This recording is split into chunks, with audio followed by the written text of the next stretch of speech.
سید شاہد مہدی صاحب کسی تعارف کے محتاج نہیں ہیں.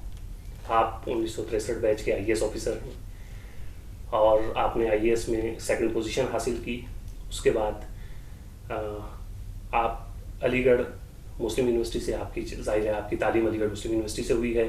آپ نے MA پولیٹیکل سائنس اور MA ہسٹری سے کیا اور پھر جامعہ ملیہ اسلامیہ کے وائس چانسلر رہے. ہمارا مقصد اردو کے حوالے سے جن جن لوگوں نے اردو کی خدمات سر انجام دی ہیں وہ کسی بھی صورت میں ہوں ان کو آپ کے روبرو کرنا ہے. آج سید شاہد مہدی صاحب چونکہ علی گڑھ مسلم یونیورسٹی سے انہوں نے تعلیم حاصل کی اور اس کے بعد جامعہ کے یہ وائس چانسلر رہے, اردو کے حوالے سے, اردو کی موجودہ صورتحال کے حوالے سے ان سے ہم گفتگو کریں گے. ان کا مطالعہ اردو کے علاوہ جو مغربی ادب ہے وہ بہت گہرا مطالعہ ہے, اس کے حوالے سے بھی ہم ان سے بات کریں گے. یہ ہماری خوش قسمتی ہے کہ سید مہدی صاحب نے ہمیں وقت دیا اور وہ ہمارے اسٹوڈیو میں تشریف لائے. آپ کا خیر مقدم ہے, آپ ہمارے اسٹوڈیو میں تشریف لائے ہیں. سر پہلا سوال آپ سے یہ ہے کہ آپ MA پولیٹیکل سائنس اور MA ہسٹری آپ نے کیا اور غالباً آپ نے علی گڑھ مسلم یونیورسٹی میں اور کروکشیتر یونیورسٹی میں پڑھایا بھی ہے. یہ ادب کی طرف آپ کی دلچسپی کس طرح ہوئی اور ادب کی طرف کس طرح آپ گئے؟ سب سے پہلے جو کوئی بھی متاثر ہوتا ہے وہ گھر کے ماحول سے ہوتا ہے اور اس میں شعوری کوشش نہیں ہوتی ہے, وہ خود بخود ایک چیز ہوتی ہے جو آپ جذب کرتے ہیں دھیرے دھیرے بغیر جانے ہوئے. تو ہمارے زمانے میں جو ہم لوگ کے متوسط طبقہ تھا ان کے یہاں اردو کا اور خاص طور سے ادبی ذوق پایا جاتا تھا. مثلاً مجھے یاد پڑتا ہے کہ گورکھپور میں شاید میں 5ویں کلاس میں رہا ہوں گا, میرے مجھ سے بڑے بھائی تھے, ان کی بیاض تھی. اس زمانے میں ان کے بیاض میں فراق کی کتنی چیزیں بات, جبکہ فراق اس زمانے بہت نئے رہے ہوں گے. یہ اقبال ان کے بیاض میں موجود ہے. تو ایک گھر کا ایک ماحول ہوتا ہے, وہاں شروع کرتا ہے. جب مجھے یاد ہے کہ اس زمانے میں ہمیں پورا جیب خرچ جو مہینے کا ملتا تھا وہ 1 روپیہ ہوتا تھا اور 1 روپے کا میں باقاعدہ حساب رکھتا تھا. تو میرے اسکول سے باہر اسی سے ملا ہوا ایک بک ڈپو تھا مکتبہ جامعہ کا, اور وہاں پہ میر کے 100 شعر اور سودا کے 100 شعر اور اس طرح کے چھوٹی چھوٹی کتابیں جو ہیں وہ ملتی تھیں. تو وہ ہم خرید لیا کرتے تھے, 1 آنے میں یا اس سے بھی کم میں ملا کرتی تھی. تو اس طرح سے ماحول جو ایک ہوتا ہے وہاں سے شروع ہوئی یہ چیز. اس کے بعد جہاں بھی میں رہا وہاں پہ اردو کا چرچا رہا. وہاں کے بعد میرے والد کا تبادلہ ہوتا رہتا تھا برابر. تو کبھی ہم ایک چھوٹی سی جگہ ہے بلیا میں وہاں رہے, پھر اس کے بعد گورکھپور آ گئے, پھر بریلی آ گئے, پھر مراد آباد آ گئے. اور جہاں بھی رہے اردو کا ویسے طالب علم کے سلسلہ رہا. اب مثلاً ہمارے زمانے میں بات بازی ہوتی تھی, اس سے بہت کچھ آپ یاد کر لیتے تھے, اور اس میں کوشش یہ ہوتی تھی کہ اگر 1 گھنٹے کی بات بازی ہے تو آپ کو ایسی لمبی سی چیز سنا دیں اس میں کہ وقت جو ہے وہ کافی اس میں گزر جائے. تو مجھے یاد پڑتا ہے کہ ہائی اسکول میں تھا تو اس زمانے میں جذبی صاحب کی ایک بہت لمبی نظم تھی, آزاد نظم تھی, نقات سے, عالم سرور کے نام یا کس کے نام تھی, اے میرے شعر کے نقات تجھے ہے یہ گلا وغیرہ وغیرہ ہے. تو بیت بازی میں آگے الف, تو میں نے اس کو پورا پڑھ لیا اور کافی وقت اس میں گزر گیا. تو یہ غیر شعوری طور پہ آپ چیزوں کو جذب کرتے ہیں, یہاں سے بات بنی. لیکن تربیت کا یہاں تک سوال ہے, کچھ تو گھر سے بھی ہوتا ہے. مثلاً میرے والد صاحب کو بڑا شوق تھا کتابوں کا, تو ہر مہینے 1-2 کتاب وہ انگریزی کی زیادہ تر کتابیں ہوتی تھیں. تو گھر میں آدمی دیکھتا ہے یہ کتابیں پڑھ لیتا ہے, اس کو ہے. بس سب سے بڑی خوش قسمتی یہ ہوئی کہ جب ہم علی گڑھ پہنچے, وہاں بھی 12ویں کلاس میں پہنچے, تو ہمارا تعارف جو ہے وہ خلیل الرحمن آدمی صاحب سے ہو گیا. اور پھر ان کی صحبتوں میں برابر ہم لوگ رہے. اس زمانے میں وہ بھی حالی روڈ پہ رہتے تھے. ایک طرح سے اس زمانے کا ایک سنگ میل مانا جاتا تھا 5 حالی روڈ جہاں وہ رہتے تھے, اور ایک حلقہ وہاں پہ بن گیا. تو غیر شعوری طور پہ جو تربیت ہے اس میں اور زیادہ ہوا. اور ایک مزے کی بات ہوئی کہ خلیل صاحب میں ایک خوبی یہ تھی کہ جو بھی جونیئرس ہیں ان کو وہ کافی ہمت افزائی کرتے تھے, اور جس میں جو بھی صلاحیت ہو اس کو ابھارنے کی کوشش کرتے تھے. تو ہوتے ہوتے انہوں نے کہا کہ اچھا بھائی یہ یہاں پہ ایک انجمن ترقی پسند مصنفین کی شاخ ہے, آپ سیکریٹری اس کو ہو جائیے. تو ابھی میں انڈر گریجویٹ ہی تھا کہ میں سیکریٹری اس کا ہو گیا. حالانکہ اس زمانے میں انجمن ترقی پسند مصنفین جو تھی وہ مطلب نظریاتی طور پہ بہت زیادہ اس میں لیفٹ پہ نہیں تھی, بلکہ ایک طرح سے یہ تھا کہ ادیب جو وہاں کے ہیں وہ ہفتے میں 1 بار ملے, 2 بار ملے, اور جو نئی چیز کسی نے کہی ہو وہاں پہ اس کو سنائے. اور بڑے مزے کی بات یہ ہے کہ جو ہمیں جگہ ملی تھی وہ اسلامک اسٹڈیز کا جو اس وقت بلڈنگ تھی الگ سے, جو کسی زمانے میں ظہور وارڈ کہلایا کرتی تھی, وہاں وہ جلسے ہوتے تھے. اس میں افسانے پڑھے جا رہے ہیں, اشعار پڑھے جا رہے ہیں, اور حالانکہ بعد میں مجھے بھگتنا پڑا اس کے سلسلے میں, مگر وہ الگ کہانی ہے IAS میں آنے سے پہلے. تو اس طرح سے تربیت ہوئی. اب مثال طور پر مجھے بہت اچھی طرح سے یاد ہے کہ 12واں کلاس میں نے جوائن کیا تھا اور میں نے اس میں ٹاپ کیا. تو مجھے تحفے کے طور پہ خلیل الرحمن اعظمی صاحب نے اسی وقت بہت خوبصورت ایڈیشن چھپ کے آیا تھا برگنائے کا, ناصر کاظمی کی, وہ دیا. اس طرح سے جذبی صاحب جہاں میں رہتا تھا حسن منزل سڑک کی اس طرف امیر نشاں ایک پوری بستی تھی, وہاں رہتے تھے, ان کے پاس ہم جایا کرتے تھے. منیب الرحمان صاحب ہماری برابر ایک کوٹھی تھی گل رانا, اس میں رہتے تھے, وہاں جانا ہوتا تھا. منیب الرحمان صاحب جذبی صاحب سے تو بہت کچھ سیکھا ہم نے, یہ نہیں کہ سکھایا انہوں نے, مگر یہ کہ آپ صحبت سے. منیب صاحب سے خاص طور سے جو مغربی ادب ہے, اور خاص طور سے ذرا جو بھاری بھرکم لکھنے والے ہیں, ان کا ذوق پیدا ہوا. مثلاً ٹامس مان کو پہلی دفعہ ہم واقف ہوئے ان سے. تو یہ سلسلہ تھا. اور مزے کی بات, اچھی بات جو تھی وہ علی گڑھ مسلم یونیورسٹی میں اس وقت یہ تھی کہ تعداد بہت کم تھی. میرے خیال ہے 7-8 ہزار طالب علم تھے. ڈاکٹر ذاکر حسین, ہمارے ذاکر صاحب وائس چانسلر تھے.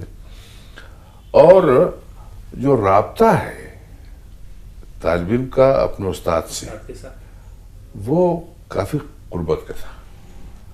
مثلاً جو اب کہیں دیکھنے کو نہیں ملتا. اب 2 وجوہات میرے خیال ہے. ایک بڑی وجہ یہ کہ تعداد بہت زیادہ ہو گئی ہے, 15-20 ہزار لوگ ہو گئے ہیں. یعنی اس وقت یہ کہ آپ اپنے استاد کے یہاں بغیر اپوائنٹمنٹ کے آپ گھر چلے جائیے, بیٹھیے, ان کی باتیں سنیے, وہ جو باتیں آپ کو پوچھنی وہ کیجیے. اس سے زیادہ اور کیا ہو سکتا ہے. شاہد صاحب, علی گڑھ کا وہ زمانہ جس زمانے میں آپ علی گڑھ میں ہیں, اور خلیل الرحمن اعظمی, معین حسن جذبی, شہریار جو آپ کے دوست رہے ہیں, یہ ایک زمانہ ہے جس میں وہاں پہ اردو کا ایک اچھا خاصا ماحول تھا, لکھنے والے موجود تھے, اور ایک جگہ آپ سب لوگ اکٹھے ہوتے تھے اور اردو کے حوالے سے باتیں ہوتی تھیں.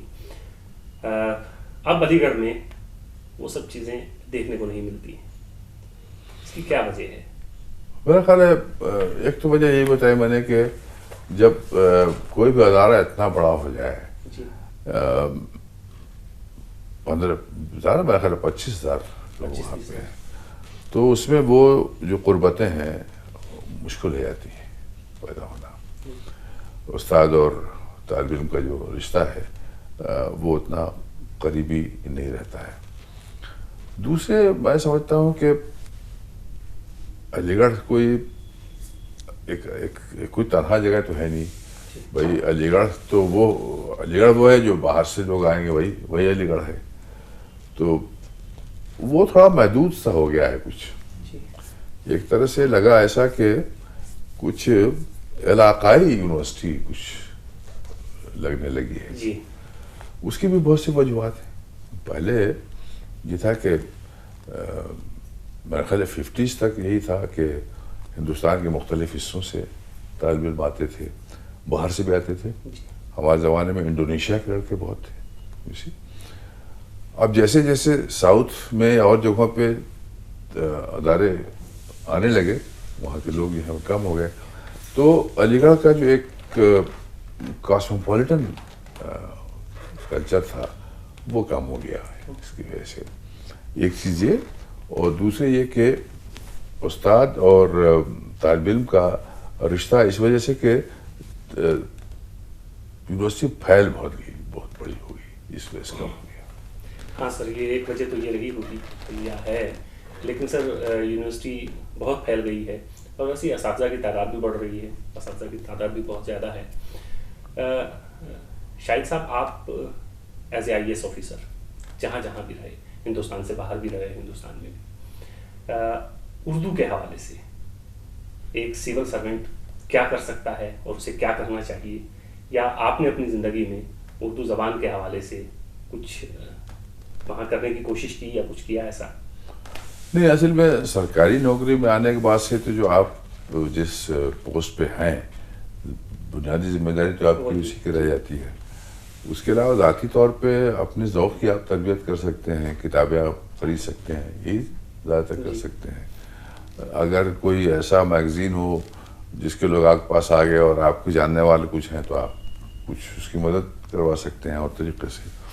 مگر براہ راست کوئی ایسی چیز نہیں لکھا. ذہن میں میرے برابر کچھ رہا کہ اس وقت اردو کی جو صورتحال تھی, مطلب جب میں ملازمت میں تھا تو مجھے ایسا لگتا تھا کہ ہمارے یہاں شاید ابھی پڑھنے والے کافی ہیں لیکن کتاب پڑھنے والے تک شاید نہیں پہنچتی تھی, کیونکہ مارکیٹنگ کے جو ایشوز تھے وہ برابر مجھے ذہن میں رہتے تھے.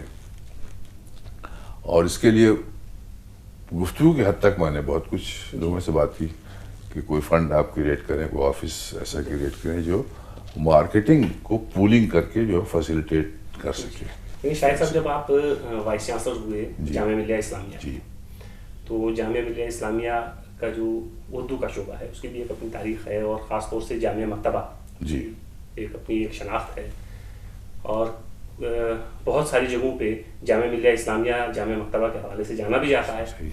تو آپ نے سر جب جامعہ جوائن کیا اس کے بعد کچھ آپ نے اردو کے حوالے سے کچھ نئی چیزیں کرنے کی کوشش کی یا کچھ ایسا نہیں کیا آپ نے؟ دیکھیں, ایسا ہے کہ سب سے پہلے تو لوگوں کو یہ احساس ہوا کہ ہاں بھائی ایک وائس چانسلر ہے جو جس کو اردو سے دلچسپی ہے اور تھوڑا بہت ادبی ذوق اس پہ ہے. تو ایک ہمارے یہاں جو میں آپ کو بتلاؤں, کچھ رسالے ایسے ہیں جن کی ایک تاریخی حیثیت ہے. جامعہ آپ جانتے ہیں, تو میں نے لوگوں سے ذکر کیا کہ بھائی کچھ لوگ ایسے ہیں جو جن کا کام بہت ہے, بہت دلچسپ ہیں, لیکن ان پہ مواد کم ہے, تو ان پہ خاص نمبر نکالنا چاہیے. تو اس میں 2-3 تو نکلے, اور یہ بلونت سنگھ مثلا جو ریکگنیشن ان کو ملنا چاہیے, میں سمجھتا تھا شاید اس سے زیادہ ملنا چاہیے, ان پہ ہوا. ابو الفضل صدیقی, تو ایک تو میں نے پھر یہ کیا. دوسرے میں نے یہ کیا کہ جامعہ تو ایک تاریخی رسالہ ہے, اس کی بہت پرانی تاریخ ہے. تو میں نے کہا کہ جو 75 سال اس کے گزرے ہیں, اس کے جو ایک سلیکشن اس کا جو ہے آرٹیکلس کا چھپنا چاہیے.